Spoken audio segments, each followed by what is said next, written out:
Anatolia has seen many great powers rise and fall throughout history. The Empire of Alexander, the Romans, the Ottomans, yet none are as mysterious as the Hittites, a proud people skilled both in diplomacy and war. For centuries, they dominated most of Anatolia and parts of the Levant, only to fall during the end of the Bronze Age. But how did they train their soldiers? How did they fight their wars? And why did the Hittite Empire collapse despite recovering from similar catastrophes in the past? All of this and much more will be answered in this series dedicated to the warfare of the Hittites, a topic that isn't usually covered. But how would one join the Hittite army in the first place?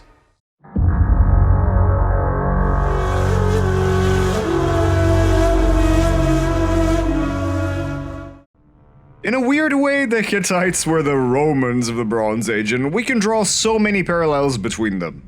Where the Romans copied, adapted, and evolved different cultural or military aspects from their enemies, so did the Hittites. Just a few examples here.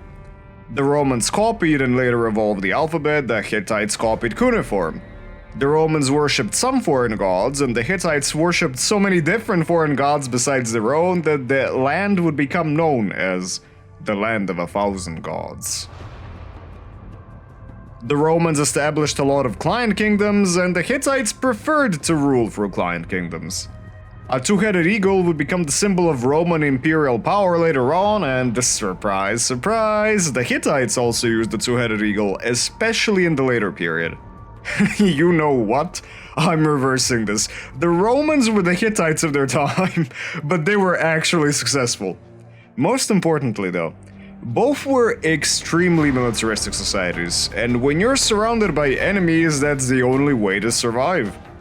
The earliest mentions of the Hittite kingdom as we know it appears in the 17th century BC, and from this point till the early 12th century BC, the Hittites were involved in frequent wars against powerful neighbors such as the Mitanni, Assyrians, Arzawans, Egyptians, and even Greeks.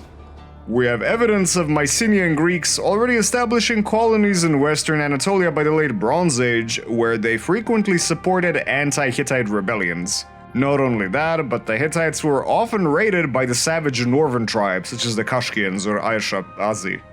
The Hittite armies were as diverse as their enemies, not only the Hatti, but many different Luvian groups from Anatolia, Hurrians, northern tribes, Mesopotamians, and Canaanites were all around. Controlling such a diverse army could be problematic, but there was one concept that the High King tried to instill in all of his subjects, which, as noble as it sounds, was a big problem throughout Hittite history, especially in the later period: loyalty. Kings were highly skilled diplomats, and despite their best efforts, sometimes you just can't prevent a rebellion or a family member usurping the throne, and sometimes it's not the smartest idea to rule most of your conquered land through client kingdoms, even if they're ruled by relatives. You can see why loyalty was important, and it would be sworn to the High King through many different oaths. One of the most interesting oaths was tied to blood, Eshchar, which had a strong symbolism in Hittite religion and society as a whole.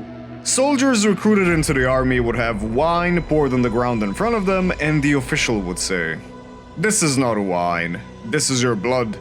And as the earth has swallowed it, so may the earth in the same way swallow your blood, and you, if you betray your oath." So yeah, we can kinda see the Hittites took it very seriously for good reason. Every time the High King called upon his armies for war, they were forced to renew their loyalty, and in some rare cases, the officers would give a blood oath before marching on campaign. Speaking of which, how do you get recruited into the Hittite army, and which mercenaries were hired to fight? As you can expect from a militaristic society, the Hatti had a professional, full-time army which was ready to fight at any time. They were stationed in barracks in Hattusha, given rations all year round, and when they weren't fighting wars to conquer or defend, they were employed by the king in construction projects and other jobs. The vast majority of these soldiers were volunteers from the heartland, where being a career soldier was a good, if a little bit risky choice. The Hittites needed a professional army, as levying farmers was a pretty terrible idea, even though it did happen at times. Central Anatolia can be a very volatile area for agriculture due to many reasons, and what are you gonna do without people working on the land? If they had to levy farmers, it would ideally happen outside of the sowing and harvesting seasons, but realistically, that's not something you can control always. Just like you can't control the next aspect of the Hittite recruitment. Here's an interesting fact. The provincial governors were required to send a certain number of men to serve in the standing army. It wasn't exactly clear on how many, as sources are conflicting on this, and to make it even worse for you, it wasn't just by choice. You thought your life sucked, you could randomly, against your will, be force drafted into the standing army. Wait, where have I seen this before? Slaves couldn't be drafted, and you couldn't bribe your way out of this. But it wasn't all bad though. You would be stationed with recruits from the same province, and even your commanding officer would be from the same area. Not only would your morale be better, but in such a multicultural empire, it's a lot more convenient if people who speak the same language are in the same unit. If these recruits came from areas which didn't really have any loyalty to the Great King or had any real sense of belonging to the Hittite lands, at least they would develop strong bonds to their unit in this way. So if you had a strong sense of loyalty and valued your kin, then why not sign up today and join the Hittite... no, they're all dead. Part-time soldiers also existed, and one of the terms was lugishtukul. Compared to regular levies, they had some training and military experience, and they could be called to serve during campaign season. They were granted lands for their service, so they worked on the farms until called to action, and as we've seen due to many different factors, agriculture in Anatolia could be problematic, so giving away both lands and workforce is not the brightest idea, at least on a larger scale. So this was not as frequent in the later Hittite period. However, land grants still existed for other services and exceptional military service, so the name would become symbolic. But what about the foreign element of Hittite armies?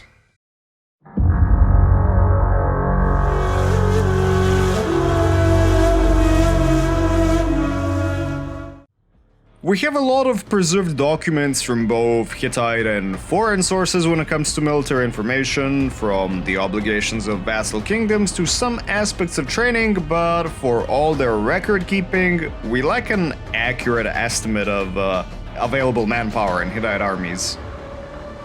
For Kadesh, depending on the source, 47,500 as troops are mentioned, which not only included the Hatti, but also soldiers from different client kingdoms and mercenaries.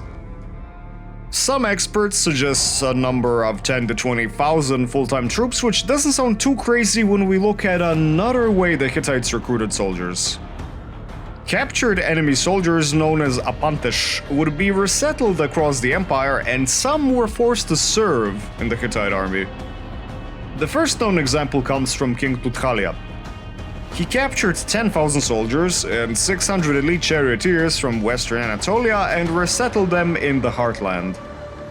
Now, because of that smart choice to keep his enemies together, they rebelled and Tudhaliya was forced to kill most of them, but this was still an effective way to replenish the army's numbers, and the Hittites would continue to use this method throughout the New Kingdom.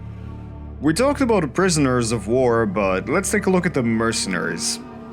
Different Canaanite kingdoms and city-states paid tribute and sent soldiers to the Great King, out of which Ugarit was the most famous example.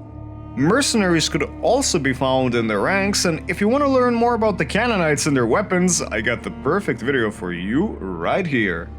Western Anatolia was full of Luvian city-states and kingdoms of different powers. Some were friendly to the Hattis, some were enemies, but they all spoke a language that was close to Hittite. It was so widely spoken that in a way it ended up being the official language of the Hatti towards the end of the empire, and they would provide tough soldiers and chariots in service. Remember the Kashkians, the fierce tribes that gave the Hittites chronic migraines for centuries? Hattushili III recruited settled Kashkians into the Hittite army, and they were very aggressive troops and well worth the trouble, but he didn't trust them as far as he could throw them, so they were banned from entering Hittite cities. The Hayasha and Azi would also serve as mercenaries and tributary troops. Hurrians formed another component of the Hittite armies, especially after the conquest of the kingdom of Mitanni. Hurrian influence was big in Hatti on such a level that Hittite kings had secondary Hurrian names as well, and their gods would also be worshipped. Different Mesopotamian peoples could also be found in the Hittite ranks, out of which the Kassites were famous as Hittite allies. During the reign of Murshili, the Hittites sacked Babylon and gave it to their Kassite allies, which would control it for centuries to come. And there we have it, finally at the end of the video. I hope you learned a thing or two about the Hittites, and if you didn't, well, I mean, they're all dead anyway, who cares, right? But I hope you had a good time.